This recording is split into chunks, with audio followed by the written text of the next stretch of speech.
Bonjour à tous, bienvenue pour cette nouvelle interview de l'éco-synthé. Alors aujourd'hui, on est au pôle innovation et on est avec de Sainte et on est avec Harmonie et Anaïs.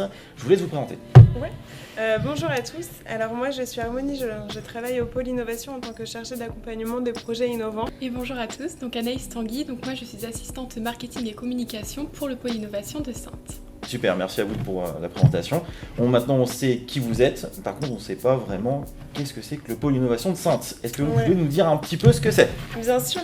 Alors le pôle innovation, c'est une association de loi 1901 qui a été créée en mars 2019 et qui a pour principal but d'accompagner les projets innovants sur le territoire. On accompagne les projets de deux façons différentes. On va tout d'abord avoir un incubateur qui permet à des porteurs de projets, donc des personnes comme vous et moi, de venir réfléchir à leur idée de projet innovant pour à la fin se dire si oui ou non ce projet est faisable.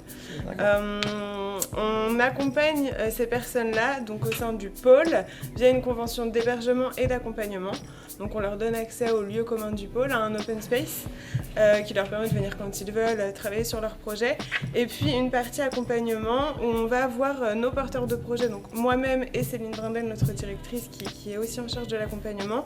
On va les voir sur des rendez-vous individuels à un rythme, alors ça peut varier, mais en règle générale c'est en moyenne une fois par semaine. D'accord. Et on va travailler avec eux sur tous les points liés à la réflexion de leur projet. Qu'il s'agisse d'un projet innovant ou non, il est toujours important de se faire accompagner, de s'entourer pour avoir une vision plus large et un point de vue extérieur aussi de son projet. Tout à fait. Donc on va travailler sur tous les points liés à la réflexion, en commençant par l'adéquation entre la personne et son projet, pour valider le fait qu'elle ait suffisamment de compétences pour développer ce projet. Si ce n'est pas le cas, on peut conseiller à cette personne, c'est arrivé ici pour certains de nos porteurs de projet, d'aller se former, d'aller monter en compétences pour ensuite revenir sur leur projet, ou alors dès le départ aussi, d'intégrer d'autres personnes au projet qui ont des compétences complémentaires pour avoir une équipe projet un peu plus solide. Ensuite, on va aussi travailler sur les points liés à l'étude de marché. C'est bien beau d'avoir un projet innovant, mais s'il n'y a pas de marché derrière, on ne peut pas en faire grand-chose. Et tout le monde ne peut pas faire une étude de marché, c'est quand même... Exactement, c'est particulier, c'est long, ça prend du temps, donc il faut aussi avoir les bons outils en main pour le faire de la façon la plus efficiente. On va travailler aussi sur toute la partie stratégique, commencer à imaginer la stratégie du projet. Si on a le marché, derrière, comment on l'intègre. Et puis bien sûr, on travaille aussi sur la partie financière. On pose des chiffres pour s'assurer que si le projet est faisable, ok, mais il faut aussi qu'il soit viable, financièrement parlant. De combien de fonds aussi on a besoin pour développer ce projet-là. Donc on aborde tous ces points sur une durée de 12 mois qui peut se prolonger 6 mois supplémentaires, où vraiment on prend le temps de réfléchir. Dans notre méthode d'accompagnement, on ne fait pas à la place de la personne. On conseille, on questionne, on apporte des outils, des méthodes, exactement. C'est la personne qui fait quand même. C'est elle qui reste maître de son projet et c'est elle qui vraiment réalise toutes les démarches. Et actuellement, vous avez eu combien de projets qui ont été lancés, qui sont en cours Alors, actuellement, on a 6 projets au sein de l'incubateur, donc en phase de réflexion. Et depuis le départ, on a accompagné une trentaine de projets sur le territoire. Donc depuis 2019, 30 projets, c'est quand même assez... C'est quand même énorme.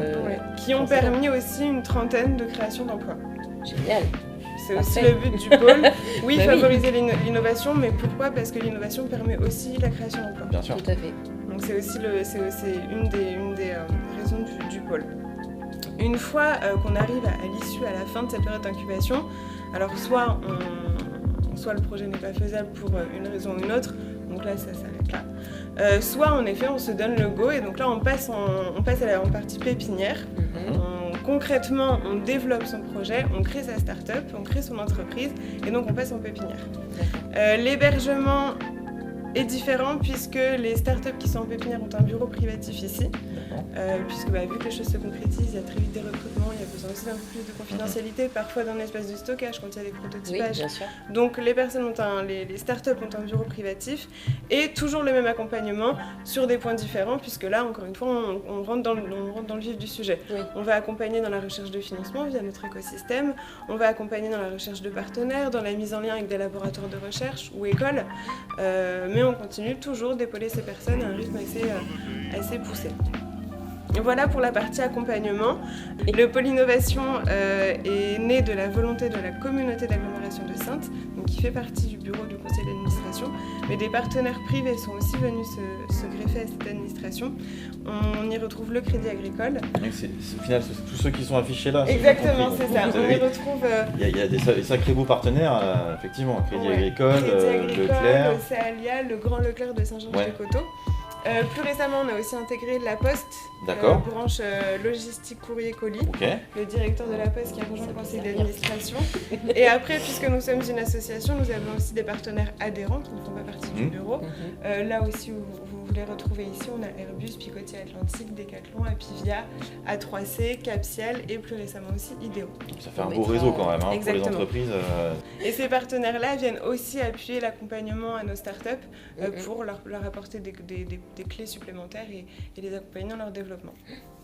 Et plus récemment, depuis peut-être maintenant déjà 2 ans, on met aussi en place des animations collectives sur des thématiques liées à l'entrepreneuriat et à l'innovation. Donc on a 3-4 animations par mois. Ça peut tourner autour de la propriété intellectuelle animée par l'INPI, autour de la partie plus financière animée par notre partenaire A3C, la cybersécurité le mois prochain, animée par l'ANSSI et la DGSI. Et dans ces animations-là, est-ce que des personnes qui ne font pas partie du pôle innovation peuvent venir Bien sûr. C'est ouvert à tout le monde. C'est ouvert à tout le monde. En premier lieu, c'était uniquement à destination de nos startups, mais finalement, on a aussi cette mission d'attractivité sur le territoire, de proposer à tout le monde ce genre d'animation. Donc, c'est des animations qui sont gratuites et ouvertes à tous. Particuliers, professionnels, salariés, étudiants. On a une newsletter et des Eventbrite qui partent tous les mois. Et puis, sur nos réseaux sociaux, on communique aussi énormément sur tous ces événements-là. Donc ça, c'est pour la partie accompagnement. Et depuis 2020, on a créé un autre outil qui est le Fab Lab. Le Fab Lab, le Cube. Donc un Fab Lab, ça vous parle ? Pas. Expliquez-nous ce qu'est un Fab Lab. Un Fab Lab, laboratoire de fabrication. Nous mettons à disposition tout un tas de machines à commande numérique qui permettent de venir prototyper nos projets également. Et là, tout comme nos animations, c'est en premier lieu à destination de nos startups, mais aussi ouvert au grand public. Tout le monde peut venir. Le but d'un Fab Lab, c'est d'apprendre à faire. On ne fait pas à la place d'eux. Mais le but, c'est de former à l'utilisation des machines pour qu'ensuite les personnes puissent venir utiliser librement le lieu. Donc voilà pour le pôle innovation. Je pense que j'ai fait le tour sur nos activités. Super. Et donc pour la 2e édition, vous avez un événement qui s'appelle l'Hackathon. Le hackathon, tout à fait. Donc est-ce que vous connaissez le terme hackathon ? Pas du tout. Pas du tout. Donc ça désigne 2 mots, donc hacker et marathon. Donc c'est vraiment un challenge que nous proposons donc, pour la 2e année consécutive, où le but est de venir se challenger au sujet d'une thématique commune, qui est donc Saintes, une écocité innovante et attractive au service de la vie et du bien-être de ses habitants. Donc cet événement se déroulera du 20 au 22 octobre 2022 à la Cité entrepreneuriale de Saintes et en collaboration avec la Cité entrepreneuriale de Saintes, le village Baïséa, le pôle innovation forcément, Excelia, qui est une école à La Rochelle, et puis le lycée Bernard Palissy à Saintes. Le but vraiment est de venir se challenger pendant 30 heures. Et cette année, nous avons 4 équipes. Donc, je vais peut-être laisser Harmonie présenter la première équipe, qui est une recyclerie d'instruments de musique. C'est un défi qui est porté par l'association Dans l'œil du stylo. Ça vous parle certainement. Ça me parle. Oui. Qui ont pour projet de créer une recyclerie d'instruments de musique sur le territoire. Très bien. Donc, récupérer des instruments de musique ou du matériel scénique usé, soit pour le restaurer, soit pour en faire des objets dérivés. D'accord. Ça, c'est notre premier défi. Donc pendant 30 heures, ils vont commencer par se réunir avec les équipiers. Donc j'expliquerai les différentes phases de recherche d'équipe et d'équipiers par la suite. Mais ils vont se regrouper autour de leur thématique et pendant 30 heures, ils vont essayer de développer leurs solutions. Donc ça va passer par des ateliers, des coachs. Un coaching sur la gestion de projet pour débuter, pour que les personnes apprennent aussi à se connaître et à former une équipe projet. Bien sûr. Un coaching sur tout ce qui est études de marché. Un autre sur la stratégie commerciale et un dernier sur le pitch, puisqu'il y aura un pitch à l'issue du hackathon. Ces coachings sont animés par nos partenaires, donc le cabinet Quintessence, Madame Laure Michel qui vient sur la gestion de projet, Espace Gestion qui vient sur la partie marché, plusieurs membres des DCF, les dirigeants commerciaux de France, qui viennent sur la partie commerciale, et notre Jean-Marc Bonnet national sur la partie pitch. Ok, d'accord. C'est plutôt bien. ça permettra vraiment de pouvoir mettre plusieurs innovations au service de la ville, au final, au service des synthés, et de les mettre en concurrence pour savoir qui est la meilleure. C'est ça. Oui, alors c'est vrai qu'à la fin, un lauréat est désigné, mais tous les projets sont récompensés. Le but, c'est de permettre aux 4 défis d'avancer dans leur réflexion et de, in fine, pouvoir développer concrètement leurs solutions sur le territoire. Mais il y aura un lauréat pour ce côté un peu plus challenge. Et alors du coup, les pitchs, je suppose que là, ça va être ouvert au public. Les gens vont pouvoir venir voir ce qui s'y passe. Tout à fait. À quel moment du coup du week-end? Enfin, sur les 30 heures, est-ce que le public pourra participer à quel moment? Alors à la fin, donc, lorsque les équipes devront pitcher donc, devant nos partenaires et devant notre jury, là ce sera ouvert à tous. D'accord. Chacun pourra venir découvrir les différents défis et va pouvoir découvrir les différents pitchs. Mais avant, c'est vrai que les équipes vont rester entre elles pour bien se concentrer et bien communiquer entre elles. Alors il est possible aussi de venir à la cérémonie d'ouverture, qui aura lieu le jeudi 20 à 16h, pour découvrir, ça sera un peu un teasing finalement, ça sera ouvert à tous, mais pour découvrir les projets, et puis revenir 30 heures conducteur après. des 4 projets. Exactement. Et 30 heures après 30 heures après, on ne compte pas les heures de sommeil. Oui, non, heureusement. 30 heures de travail intensif après. Mais le samedi à 16h également, la cérémonie de clôture sera ouverte à tout le monde pour les pitchs et le... Donc c'est très intéressant du coup, effectivement, de venir voir le teasing du début, découvrir les projets et puis de voir au bout de 30 heures de travail ce que ça a donné à la fin. Quoi. Comment s'était passée la première édition? Très très bien.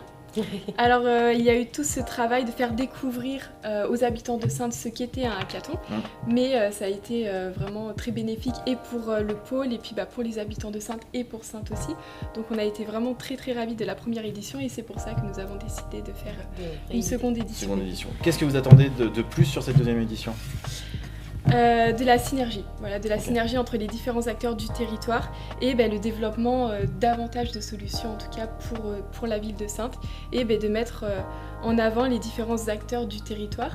Là en équipier nous avons beaucoup d'étudiants, donc c'est de eux aussi les mettre en avant, de mettre en avant les différentes structures qui vont participer à l'événement et puis la création de valeur ajoutée en tout cas pour le territoire.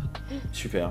Et dès le départ, dès qu'on a procédé à l'appel à défis et recruté nos 4 défis, dès ce moment-là, on a pu avoir une grande diversité puisque nous avons une association qui porte un défi, un professeur de lycée qui porte un défi, une entreprise, La Poste, qui porte un défi et en particulier un citoyen du territoire. Ah oui, donc on a vraiment même au sommet de chaque défi un public varié, c'est ce qui est aussi intéressant. Et les 3 autres, donc le second, il s'intitule « Mes besoins et ma porte ». Donc là, c'est le développement d'une plateforme numérique afin que chacun puisse accéder à différents types de biens ou de services. Donc ce projet-là, en tout cas, il est porté par le directeur de La Poste. Le troisième se nomme la climatisation de l'habitat naturel et connecté, qui est porté par un professeur du lycée Bernard Palissy, afin de créer une solution pour que l'été, notamment quand il fait très chaud, d'avoir un système de clim mais naturel. Et le dernier projet est porté par Benjamin Guillaume, qui est une start-up que nous accompagnons ici au sein du pôle innovation, qui s'appelle Récupérer pour former.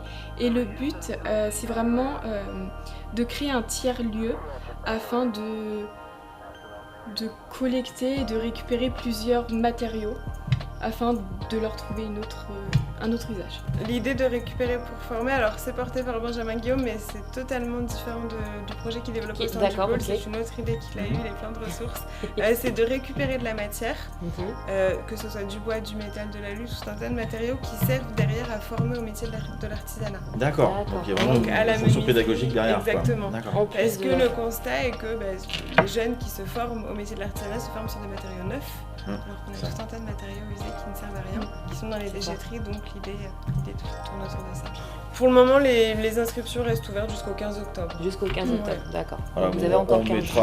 On mettra toutes les informations pour pouvoir justement vous contacter si besoin est et puis venir se greffer sur un projet.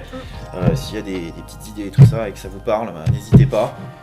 Ça risque d'être un événement super. Nous, on sera là en tous les cas. On passera vous voir comment ça va se passer. Et puis, on vous remercie avec plaisir, merci pour cette interview. On vous retrouve donc sur l'interview principale de la Gazette qui va sortir là incessamment sous peu. Et puis, dans quelques jours sur YouTube. Et on va essayer de communiquer là-dessus. On va essayer de faire mettre de l'émulsion à tout ça. Enfin, vous avez déjà l'habitude de mettre de l'émulsion à l'énormément de projets. Nous, on va mettre un peu plus d'émulsion à tout ça. Super. Merci beaucoup. Merci. Et puis, très bonne journée à vous. À très bientôt. Merci à vous aussi. Au revoir.